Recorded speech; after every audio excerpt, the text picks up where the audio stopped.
Salt Lake City, April 2024. I am Beverly Harper, 68 years old. For 50 years I have sung in the Sunday choir and managed the parish cooking circle. One Wednesday morning I arrived early to arrange flowers for the evening service. The parish phone rang. A soft, businesslike voice from the bank said, "We need your signature regarding transfers to Mr. Harper's personal account. The amount is significant. Can you confirm these are church expenses?" I froze. Personal account meant my son Daniel, our new church treasurer. My heart sank. These were donations for the children's room renovation and aid for the elderly. I put down the phone, and suddenly the familiar scent of candles felt heavy and alien. That evening I sat at the kitchen table with a cup of chamomile tea growing cold between my hands. The ticking clock on the wall seemed louder than usual. My eyes wandered across decades of memories. The bake sales we held on Saturdays, the charity suppers where I stirred soup until my arms ached, the raffles, the collections at every Christmas service. Hundreds of hours of work, tens of thousands of dollars carefully gathered by parishioners who trusted us. It all seemed reduced now to a few impersonal lines on a bank statement. Money leaving our account in steady streams: April 3rd, $2,800, April 10th, $1,200, April 14th, $4,500. Not to suppliers or carpenters, but into Daniel's personal account. My son and I had once packed the very first boxes of books for the Sunday school together. He was 12 then, proud to carry them down to the basement.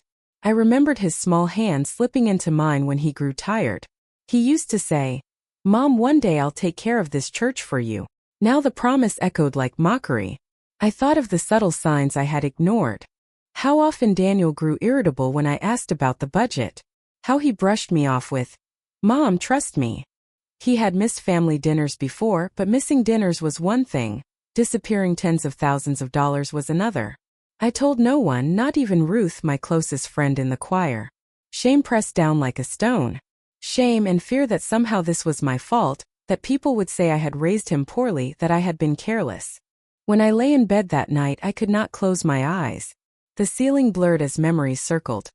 All the envelopes of small bills parishioners had pressed into my hand with whispered hopes. For the children's room. For the heating in winter. Each donor trusted me to guard their sacrifice. And I had trusted Daniel. The loneliness of that knowledge was worse than anger. My late husband had always said, "Beverly, you keep everything too close to your heart." Now I saw what he meant. The truth sat like a splinter under my skin. If I stayed silent, the theft would continue. If I spoke, the scandal would destroy Daniel. By dawn my tea had grown bitter and undrinkable. I carried the cup to the sink and poured it out, my hands trembling. The sound of water running over the leaves seemed louder than it should. I leaned on the counter and whispered to the empty kitchen, "Lord, what am I supposed to do?" No answer came. Only the hum of the refrigerator and the hollow ache in my chest. The next morning I forced myself to attend choir rehearsal. Notes of the hymn rose and fell, but I could not feel them. The music that once lifted me now sounded like echoing glass. Behind every word was Daniel's voice cajoling, "Mom, trust me." I smiled at the other women, but I knew I was lying with my face. When rehearsal ended, I lingered by the pews, pretending to arrange hymnals while they filed out. Ruth touched my arm lightly. "You're pale," she said. "Are you all right?" I nodded quickly. "Just tired." Her eyes lingered on me, searching, but I held the mask steady. Some truths were too raw to speak aloud. That night, alone again at my table, I stacked the bank printouts beside my teacup. The paper was cool under my fingers. Line after line of betrayal. The quiet house seemed to lean in, as if listening to whether I would break. I did not break. I sat still, listening to the silence until I could almost hear my own blood moving. I knew then that nothing would ever return to what it had been. The following evening, I invited Daniel over for tea. I told him I had a few papers I wanted to discuss. He arrived 10 minutes late, carrying the same careless smile that had once charmed his Sunday school teachers. His jacket smelled faintly of expensive cologne. I had laid the bank printouts neatly on the table, stacked in order, dates highlighted with my pen. The teapot steamed gently between us. He glanced at the papers and then back at me, his smile unwavering. "Mom, what's all this?" Look serious.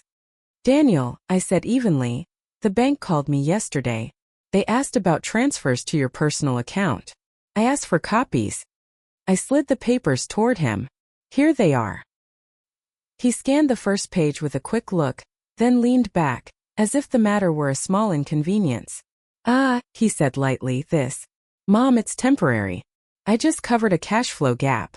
You know how slow some suppliers are with their invoices. I'll pay it back. I folded my hands. This is not a supplier's invoice. April 3rd, $2,800. April 10th, $1,200. April 14th, $4,500. These are withdrawals for restaurants, electronics, and cash. He shrugged. Everyone does it now and then. It's easier to reimburse later than to keep chasing receipts. The church won't survive if you make a scandal over paperwork. His tone carried the same authority he used in parish meetings, the voice that made people believe he was competent. But beneath it, I heard the tremor of calculation. The church won't survive if its treasurer is stealing, I said. He leaned forward, lowering his voice. Mom, listen to me. Please. You've always wanted peace in the parish. Imagine what people will say if you spread this around. You'll destroy everything we've built. The words "you'll destroy" landed like an accusation. He reached across the table, his hand brushing mine. His eyes softened, and for a moment he looked like the boy I once trusted with hymnals and candle stubs. You've always been the heart of this place. Trust me. I'll fix it. But the softness was a mask. I felt it in the chill that ran through me. Only a week ago he had dismissed my questions with irritation. Now he flattered me, called me the heart. His sudden tenderness was not repentance. It was strategy. I remembered when he was 15 and wanted to borrow my car. He had come to me with the same practiced gentleness. Mom, you're the best, you know I'll be careful. That evening he had returned the car with a dent in the bumper and an empty tank. He promised to make it right, but I had paid the bill myself. He had learned that a little charm could wipe away responsibility. And now, decades later, he used the same technique, but the sums were not a dented bumper. They were tens of thousands of dollars entrusted by widows, by retired workers, by mothers of children who needed the promised playroom. I kept my face still. This is not about peace. It is about honesty. His smile flickered, then hardened. You're making too much of this. Do you want to shame your own son in front of the parish? You'll make them laugh at us. People will say you've lost your mind. There it was, the shift from charm to threat. He wanted me to feel cornered. I poured the tea slowly, letting the steam rise between us. Daniel, I said quietly, I am not afraid of being laughed at. I am afraid of lying to God. His eyes narrowed. He set down his cup without drinking. You always take things too far. If you tell anyone, you'll regret it. I watched him gather the papers, trying to pull them back across the table, but I placed my hand firmly on them. These stay with me. He pushed back his chair with sudden force, the legs scraping the floor. Fine. Do what you want. But remember, once you speak, you can't take it back. The church will never forgive you if you drag its name through the mud. The front door closed behind him with a sharp click. The silence afterward was heavier than any argument. I sat with the paper still under my hand, the teapot cooling beside me. The words he had left behind repeated in my mind. The church will never forgive you. Not his wrongdoing, not the theft, but my possible honesty. This was what he framed as unforgivable. The realization struck deep. My own son had placed his survival above truth, above community, above me. I rose from the table and carried the papers to my bedroom. I slid them into the drawer where I kept old family photographs, wedding pictures, confirmation certificates, letters from friends long gone. To place his records there felt like sealing betrayal inside the family's history. Sleep did not come easily that night. I walked the house barefoot, pausing at windows to look out at the dark street. Every shadow seemed to whisper the same warning. Keep quiet, keep peace. But another voice, softer and deeper, pressed against it. Silence is complicity. That night I drove to the church. The streets were almost empty, the traffic lights blinking red on a cycle that belonged to no one. I parked by the side door where we bring in donated coats in winter. The metal handle felt cold through my gloves. Inside, the sanctuary stood hollow and still, lit only by 2 lamps near the altar. The silence pressed against my ribs. I walked down the center aisle, passing the pew where Mrs. Farley used to sit with her oxygen tank, passing the place where the Campbells whispered their prayer list every Sunday. At the votive stand I struck a match, lit a single candle, and watched the flame grow from blue needle to steady gold. The wax softened into a bright well. I closed my eyes. One thought pulsed like a heartbeat. Silence is complicity. I spoke very softly, as if a whisper could travel more honestly than a shout. Lord, give me strength to stay truthful, even if it costs me my son. The sanctuary held the words without echo. I kept my hands folded and let the seconds lengthen. Images rose like slides. The children's room with its peeling paint and taped carpet.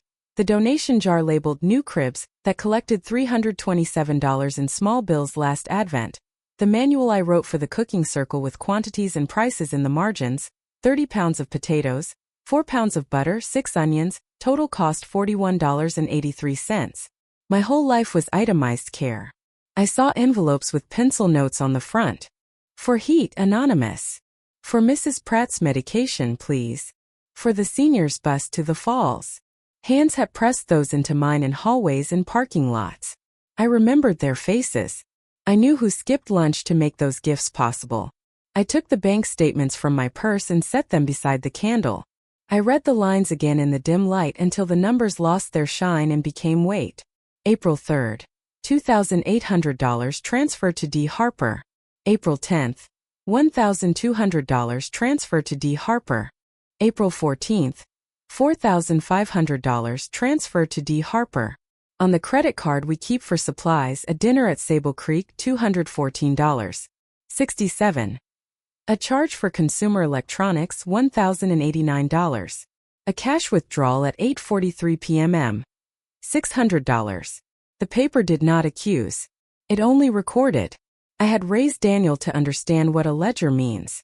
When he was 8, we kept a notebook for the family garden. He wrote the dates and tallied the seed packets. He would line up the totals and say, proud as a banker. It balances. I held that memory and felt something inside me harden into shape, as if a mold had set. I sat in the front pew and listened to the thin buzz of the exit sign. Grief tried to argue with me. It said I could wait. It said I could speak to him again alone, and give him time to repay what he had taken. It promised me that scandal would pass over us if I stayed quiet.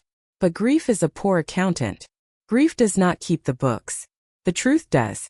I opened my eyes and looked at the candle. The flame held steady. I spoke again with the same quiet as before. I will not hide theft with hymns. I thought of the parish council. I saw their faces arranged around the folding table in the hall, coffee cups and printed agendas. The same 4 items that have never changed. Minutes, finances, maintenance, outreach.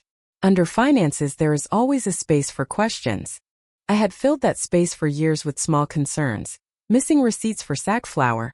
A wrong total on the supply order. A signature line left blank. I had no practice for this. Yet the steps seemed simple when I named them.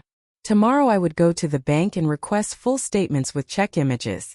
I would ask for the authorization audit which shows who logged in from which device and when.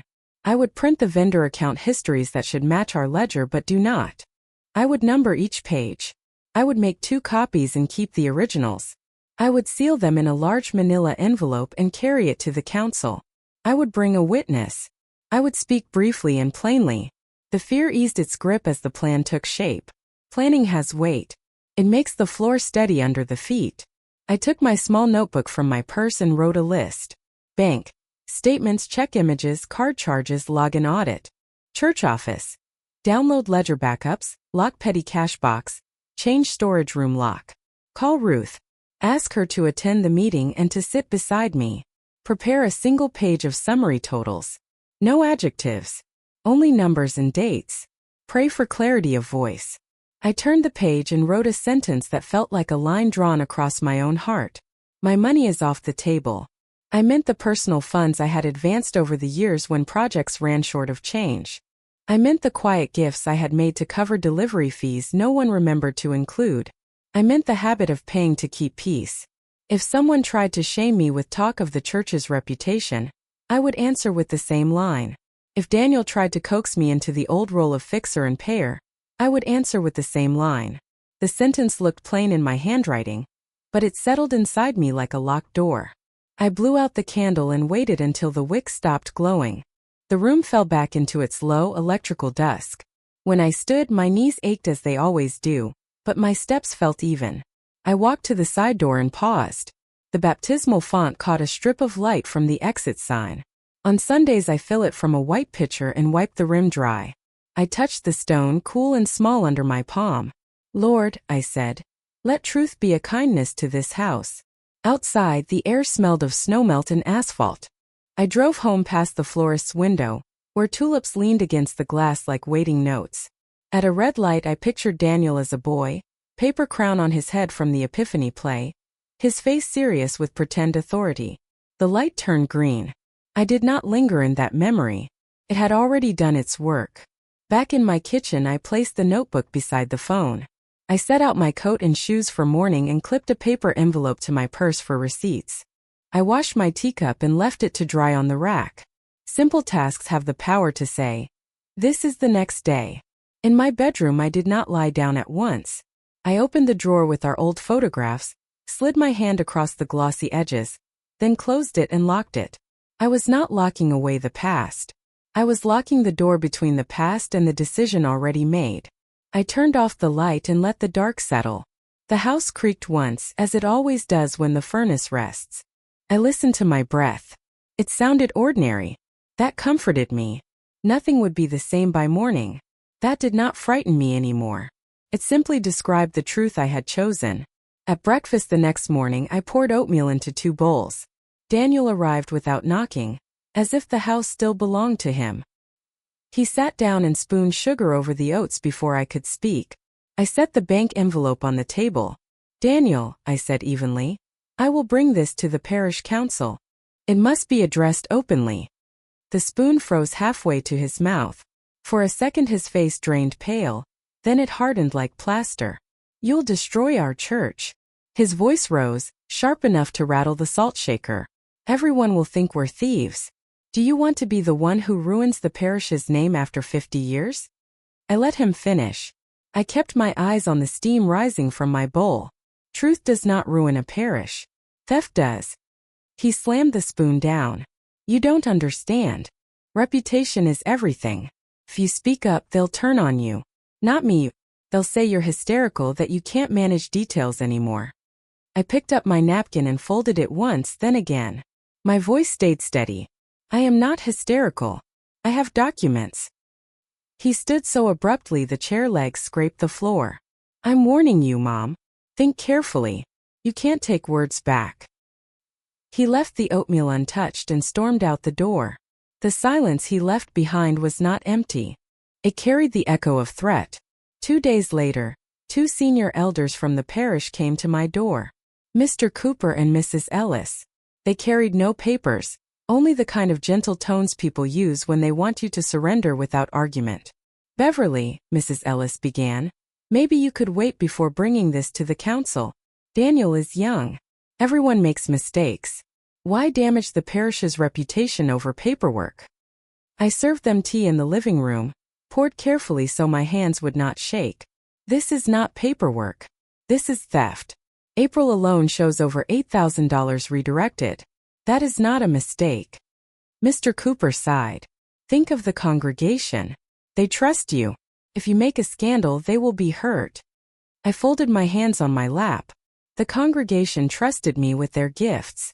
Their gifts must reach their purpose. That is the only trust that matters. They exchanged glances. Mrs. Ellis touched my knee lightly, a false gesture of sympathy. Sometimes silence is mercy, Beverly. I looked directly at her. Silence is complicity. The words settled between us like a stone dropped in water. They left without finishing their tea. On Sunday after service, I walked down the aisle with my choir folder. I could feel the whispers ripple behind me. She always needed attention. She loves drama. Their voices cut sharper than hymns.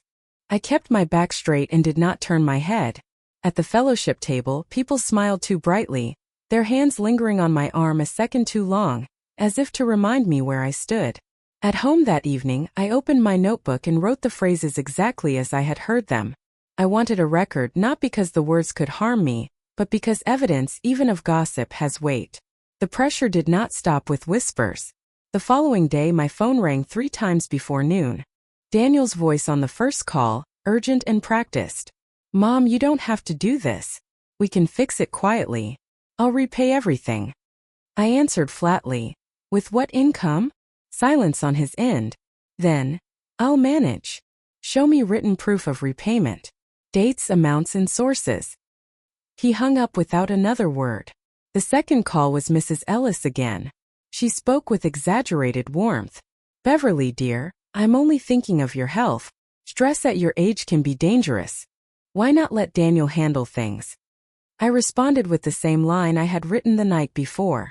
"My money is off the table." Pause, then a clipped goodbye. The third call was from the church secretary. She lowered her voice as if someone might overhear. "Beverly, there's talk of removing you from the cooking circle if this continues." I thanked her for warning me. I wrote it down word for word. That night I returned to the papers. Each withdrawal, each receipt, each missing invoice, I underlined them in red. I tallied the sums on a separate sheet. April total, $8,500. March total, $7,200. February total, $6,300. 3 months, $22,000 missing. I placed the summary beside my notebook. On the next page I copied the line again. "My money is off the table." I read it 3 times until my pulse slowed. The pressure pressed from every side. Daniel's anger, the elders' persuasion, the congregation's whispers. But the numbers sat still and silent. Facts are harder than threats. When I closed the ledger, the house was quiet. I poured a cup of tea and carried it to the back porch. The lilac bushes were beginning to bud. I listened to the faint rustle of leaves and thought, tomorrow I will go to the bank. Tomorrow I will carry back what silence has tried to bury. The next morning I walked into the downtown branch of First National. The air smelled faintly of printer ink and polished floors. I asked the clerk for full statements on the parish account, 3 months back, with copies of all checks and debit card receipts. She tapped the keyboard, glanced once at the screen, then excused herself to fetch a supervisor. They returned together carrying a thick envelope. Neither said much. The supervisor only slid it across the counter with a practiced smile. "Here are the records you requested, Mrs. Harper. Everything through April 20th. Please sign here for release." I signed my name with steady strokes. My hand did not tremble. At home, I spread the papers across the dining table. Line after line, withdrawal after withdrawal. Restaurant names I recognized from billboards: Sable Creek, Harvest Table, Juniper Grill. Electronics purchases. One for $1,089. 49. Another for $742. A hotel charge on March 12th, $218. 2 cash withdrawals in the same week, $400 and $600. All signed by Daniel. Beside each record, the bank had included check images. His signature was plain, slanted to the right as always. He had not even attempted disguise. I took a yellow pad and began writing a clear list. February total, $6,320 misused.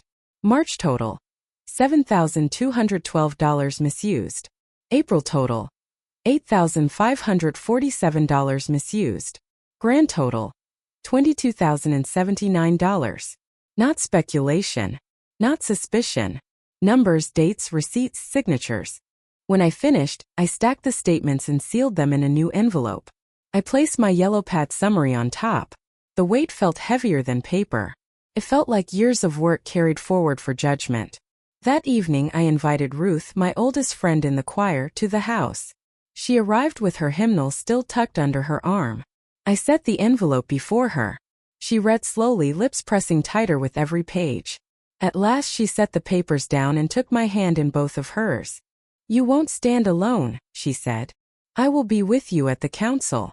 Her words broke the crust of shame I had carried. For weeks I had believed I was alone with the knowledge that if I spoke no one would believe me. Now there was a witness. Not only paper but another pair of eyes and ears. We sat for an hour not talking much. The tea between us grew cold. She held my hand the whole time. When she left, she promised, "Whatever comes, you will not be abandoned." That night I opened my notebook and wrote a single line, slowly and carefully, as if to carve it into myself. My money is off the table. The house was very still when I set down my pen. Through the window I saw the lilac bushes pale against the streetlight, buds swelling with promise of bloom. For the first time in weeks I felt a measure of calm. Truth was no longer a burden I carried alone. It had weight enough to stand by itself. That Sunday, after the morning service, the parish council gathered in the main hall. The folding tables had been arranged into a rectangle. Styrofoam cups of coffee steamed in front of the elders, the scent of powdered creamer and sweet rolls hanging in the air. I walked in with Ruth at my side, the manila envelope pressed flat against my chest. The room quieted. Mr. Cooper cleared his throat. "Beverly, you asked for time on the agenda. We're listening." I placed the envelope on the table. The sound was small, but it seemed to echo. I looked around the circle. Men and women I had known for decades. People whose children I had taught in Sunday school, whose parents I had cooked meals for after funerals. Their faces showed unease, but also curiosity. "Love for the church means honesty, not silence," I said. My voice was steady without tremor. I opened the envelope and laid out the first set of papers, bank statements with highlighted transfers. The fluorescent lights glared on the glossy sheets. These records show that in the last 3 months, $22,079 of parish funds have been redirected into Daniel Harper's personal account. I paused, letting the number hang. Some of them shifted in their seats. Mrs. Ellis pressed her lips together as if to stop herself from speaking. I placed the second set on the table. Copies of checks, each signed in Daniel's hand. Here are the check images. You will see the signatures are his. The dates correspond to the withdrawals. Next came the receipts. Restaurants, electronics, hotels. I read aloud the amounts. Sable Creek Restaurant, $214. 67 Juniper Grill, $192. 30. Hotel Silver Elm, $218. Cash withdrawal, $600. Cash withdrawal, $400. Total misused in April alone, $8,547. I did not look at Daniel yet. I looked at the council. Finally, I placed the photographs, security stills the bank had provided, on the table. Each showed Daniel at the ATM, inserting the parish debit card. The timestamps matched the withdrawals. Silence filled the room. It was a silence that carried weight, not confusion. The evidence spoke for itself. At last I turned toward Daniel. He sat 2 chairs down, his shoulders stiff, his jaw set. "Do you dispute these records?" I asked. He looked at the papers without touching them. For a moment I thought he might stay silent. Then he leaned forward, speaking in a voice trained for persuasion. "These were urgent family needs," he said. "I intended to replace the money. Everyone here knows I have given my life to this parish. Surely we can be merciful." Mrs. Ellis immediately nodded, her relief almost visible. "Yes, perhaps it was a mistake. Badly handled but understandable." I raised my hand. Mercy does not erase theft. Mercy does not return donations meant for children's rooms and for the elderly. Daniel's face flushed red. "You would humiliate your own son in front of everyone? You want to see me ruined?" "I want to see the truth spoken plainly," I replied. Mr. Cooper cleared his throat again, less confident than before. He shuffled the papers, stared at the signatures. These are conclusive." Other council members who had earlier whispered against me now kept their eyes lowered, their hands tied around coffee cups. The room had shifted. The truth had tilted the floor. Daniel tried once more. "I'll repay it. Every cent. We don't need to involve outside authorities. Think of the reputation of this parish." "Reputation," I said, "is not worth more than honesty. If we hide this, we teach our children that lying is safer than truth." Ruth touched my arm gently. "The evidence is here. We all see it." Her voice carried to the corners of the room. The weight of her support broke the last resistance. The elders who had once pressed me to stay quiet now studied the statements with grave expressions. No one defended him further. Daniel's voice faltered. He began to repeat himself, circling the same words, temporary, family needs, scandal, until the phrases lost meaning. Then he stopped speaking altogether. His head bowed slightly, not in prayer but in defeat. I gathered the remaining papers into a neat stack. The records will remain with the council. I have kept copies. Transparency must be the first step toward repair. No one objected. The decision was already made in the silence that followed. I stood, folded the envelope shut, and walked toward the door with Ruth beside me. Behind us the elders murmured, their voices low but urgent, beginning the process of formal removal. As I stepped into the hallway, I felt air move across my face as if a weight had been lifted. Not joy, not triumph, only clarity. Daniel remained in the hall behind me, still seated, still silent. Within a week the council sent a letter on parish letterhead, dated April 28, 2024.